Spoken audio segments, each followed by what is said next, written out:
In defense of the vendors located in Castries Central, Ras Ipa Isaac, the president of the Vendors Association, spoke out against the lack of guidance given to these local sellers, which contributes heavily to the booth cluttering in the area. This rebuttal is a response to a statement made by Honorable Richard Frederick as he voiced his disapproval of the haphazard display of certain booths, which have negatively impacted the aesthetic appeal of St. Lucia's capital city. There are competing interests invariably. You have the interest of the vendors. They have a right to survive. You have the interest of business owners who have a right to use their property unimpeded. And of course, the pedestrians have a right to use the sidewalk without any kind of impediment placed on that sidewalk. So those are balancing interests that we need to take a middle ground in. As I said earlier, no one should go far left or far right. It is something that we have to reason out and to do what's best in the interest of compromising the situation. So it is in that regard, the Prime Minister has asked me, the Mayor was with me, and I can tell you we have already allocated other parking spaces for those persons who still use that parking lot, and we shall be proceeding with due alacrity on the construction of those new vending booths with a view of removing those persons there once and for all.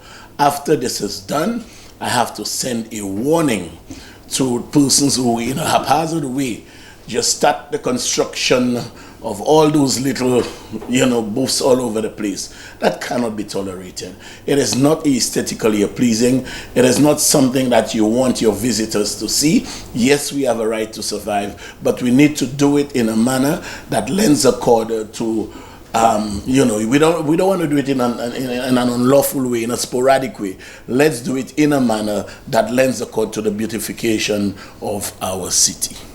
The president of the Vendors Association explained that this clutter comes directly from the lack of assistance provided by the relevant authorities on the proper placement and location of vending booths. In the interim, what must happen is that when people decide to, find themselves in some kind of location, all the authorities do is to pass during the daytime and collect money from them.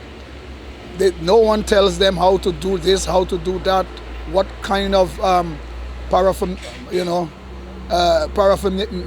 that they must involve in terms of their vending apparatus. So when that is not done, people will just do what they want to do. These things must be done in a regulated form, and it must be done in the first instance when people decide to sell somewhere.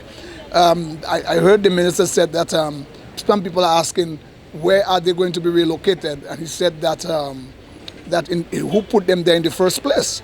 But that doesn't say it. The reality about it is that whenever they find themselves in a street corner or somewhere on the street or on the sidewalk, they are paying a temporary taxation per day for that location they occupy so far on the sidewalk. So therefore, they are legitimizing these people claim for being in the area where they are so that they can do their little hustle, as they call it. In addition, Isaac also commends the idea of pedestrianizing the William Peter Boulevard area, a possible proposition that was made by the parliamentary representative.